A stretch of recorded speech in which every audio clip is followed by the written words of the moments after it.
국민의힘과 정부가 더불어민주당 주도로 국회를 통과한 간호법 제정안에 대해 윤석열 대통령에게 제2요구권, 즉 거부권 행사를 공식 건의하기로 했습니다. 모레 국무회의에서 윤 대통령이 당정 의견을 받아들여 제2요구권을 의결할 가능성이 커 보입니다. 김준영 기자입니다. 국민의힘 지도부와 한덕수 국무총리를 비롯한 고위 당정 인사들이 간호법 제정안 대응 방안을 논의했습니다. 김기현 대표는 법안 통과를 주도한 민주당이 보건의료 직역 갈등을 키우고 있다고 날을 세웠고, 한 총리 역시 이 법안이 의료 현장에 심각한 혼란을 불러왔다고 지적했습니다. 국가 재정을 거들내고 사회 각계각층의 갈등을 유발하는 데 오히려 더 민주당의 정치 활동에 목적이 있는 것이다 하는 의구심을 지울 수가 없습니다. 사회적 합의 없이 법안이 통과되어 지금 의료 현장에는 심각한 갈등과 혼란이 발생하고 있습니다.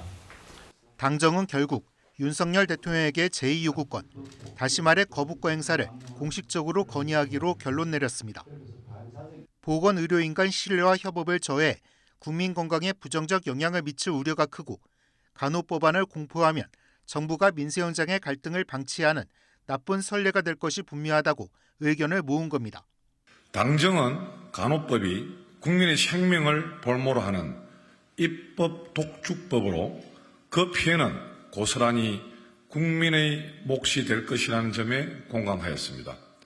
간호법안은 화요일 열리는 국무회의에 상정될 예정인데, 윤 대통령이 이 자리에서 당정 의견을 받아들여 거부권 행사할 가능성이 커 보입니다. 그렇게 되면 국회로 다시 법안이 넘어오지만 제적의원 과반 출석에 출석의원 3분의 2 이상 찬성하지 않으면 부결됩니다.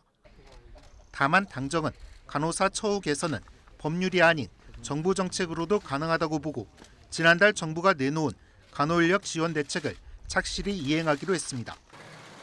이와 함께 최근 잇따르는 어린이 보호구역, 스쿨존 사고 재발을 막기 위한 대책도 논의했습니다. 스쿨존을 쉽게 알아보도록 기점과 종점을 노면에 표시하고 노란색 횡단보도를 새롭게 도입하기로 했고, 보도가 없는 곳에는 확대 설치하기로 했습니다. 음주운전을 획기적으로 줄이기 위해 밤낮을 가리지 않고 주 2회 이상 일제 단속을 하고, 스쿨존과 관광지 등 취약지를 대상으로 맞춤 단속도 하기로 했습니다. YTN 김준영입니다.